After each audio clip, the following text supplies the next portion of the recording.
মে দিবস উপলক্ষে দুনিয়ার মজদুর এক হও, এই বার্তা কাঁচরাপাড়া সিপিআইএম এরিয়া কমিটির ডাকে কাঁচরাপাড়া বামপন্থীদের মিছিল। মে দিবস উপলক্ষে এবং পাশাপাশি দেশের সাম্প্রদায়িক বিভাজনের যে পরিবেশ সৃষ্টি হয়েছে সেই বিষয়ে সিপিএম কাঁচরাপাড়া এরিয়া কমিটির সম্পাদক দেবাশিস রক্ষিত কী জানালেন দেখে নেব। আপনারা দেখছেন নিউজ নদিয়া এক্সপ্রেস। চ্যানেলটিকে সাবস্ক্রাইব, লাইক, শেয়ার এবং ফেসবুক পেজটি ফলো করুন আর দেখুন নিউজ নদিয়া এক্সপ্রেস।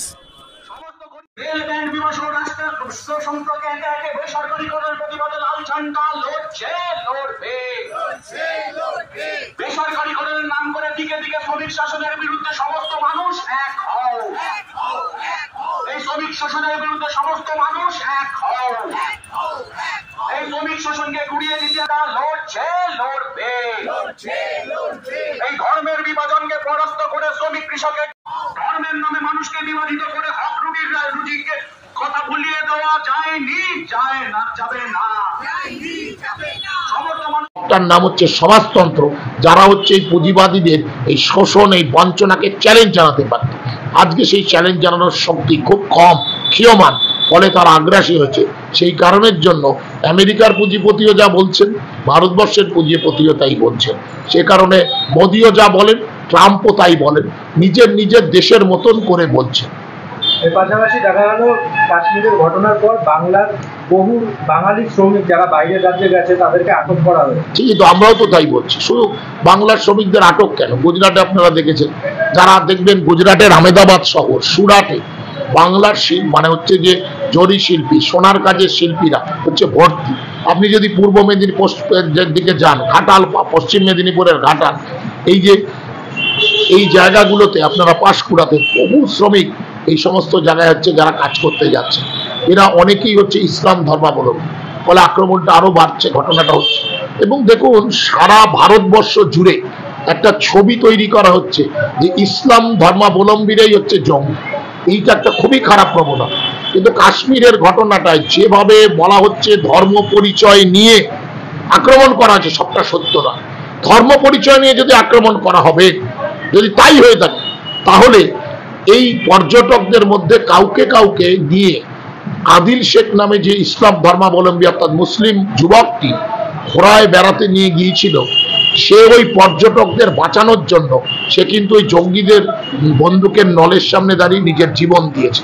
তাহলে যদি বেছে বেছে করতো, তাহলে সেই মুসলিমটাকে মারতো না, সরিয়ে দিত, বলতো তুমি সরে যাও।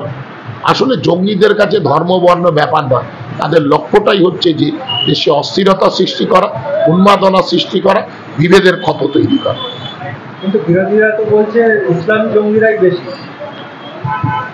ইসলামী জঙ্গিরা বেশি কেন বলছে? তো হবে তো, কারণ সারা পৃথিবীতে যদি জনসংখ্যার দিক থেকে আপনি দেখেন, তাহলে প্রথমে হচ্ছে খ্রিস্টান কমিউনিটি, তারপরে হচ্ছে মুসলিম যারা, তারপর হচ্ছে হিন্দু সহ অন্যান্যরা, শিখ ইত্যাদি।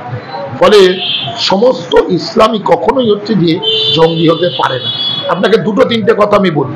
কাশ্মীরে যখন ভোট হয়, এত ইসলামী জঙ্গিরা যারা হচ্ছে পাকিস্তানি মদতপুষ্ট, এই জঙ্গিরা ভোট বয়কটের ডাক দিলেও মানুষ কিন্তু দলবদ্ধভাবে বেরিয়ে এসে ভোট দেয়, সরকার তৈরি হয়। কাশ্মীরের মানুষ অসাম্প্রদায়িক, তার প্রমাণ হচ্ছে যে আপনি ভেবে দেখুন, পশ্চিমবঙ্গে আমাদের সিট নেই, কিন্তু কাশ্মীরে দীর্ঘদিন ধরে কুলগামের মতো সিটটিতে ইউসুফ তারিগামি জিতে আসছেন, এবং সেটি হচ্ছে বর্ডার অঞ্চলে। বর্ডার অঞ্চল মানে আপনি বোঝেন যে আমাদের করিমপুর, মুর্শিদাবাদ, এইসব জায়গাগুলো যেভাবে সাম্প্রদায়িক উত্তেজনা থাকে, বর্ডারে স্বাভাবিকভাবেই তা থাকে। তা সত্ত্বেও কুলগাম থেকে কিভাবে উনি জিতে আসছেন। আপনারা দেখেছেন যে বিশেষ অধিবেশন বিধানসভার ডেকেছেন জম্মু কাশ্মীরের সরকার, সেখানে দাঁড়িয়ে তার মুখ্যমন্ত্রী ওমর আবদুল্লাহ কি বললেন যে আমরা নিজেরা খুব লজ্জিত এবং দুঃখিত, সারা পৃথিবীর কাছে ক্ষমা চেয়েছি।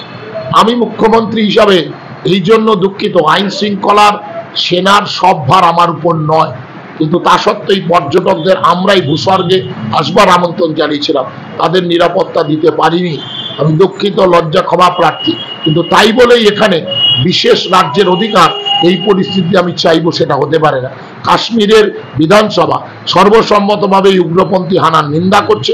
উগ্রপন্থী দমনের ক্ষেত্রে শুধু সেনা না, রাজনৈতিক কর্মকাণ্ড আমাদের চালু করতে হবে। কাশ্মীরের প্রতি এই ঘটনা ঘটবার পরে কাশ্মীরের মসজিদগুলো থেকে আজানের সময় এই বার্তা উচ্চারিত হয়েছিল, যে বার্তার মধ্য দিয়ে যে কাশ্মীর জঙ্গিদের নয়, এই জঙ্গিয়ানার বিরুদ্ধে আমরা নিন্দা করছি এবং তার বিরুদ্ধে আমরা প্রতিবাদ জানাচ্ছি।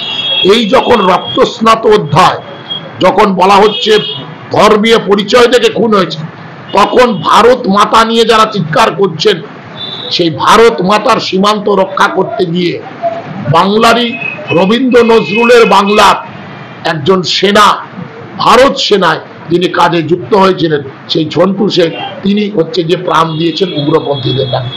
তিনিও তো ইসলাম ধর্মাবলম্বী, তারও তো মৃতদেহ আগুনে পুড়িয়ে সৎকার হয়নি, তাকে গোরস্থানে যেতে বলা হয়েছিল।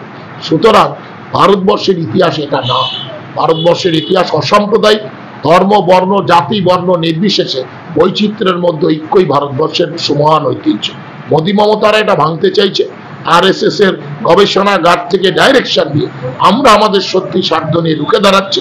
সেজন্যই আমাদের মিছিল, সেজন্যই আমাদের ভবিষ্যতের কার্যক্রম। অসাম্প্রদায়িক ভারত, ধর্মনিরপেক্ষ ভারত, যে ভারতের পবিত্র সংবিধান এই কথা বলে, তার রক্ষার জন্যই আমাদের সংগ্রাম।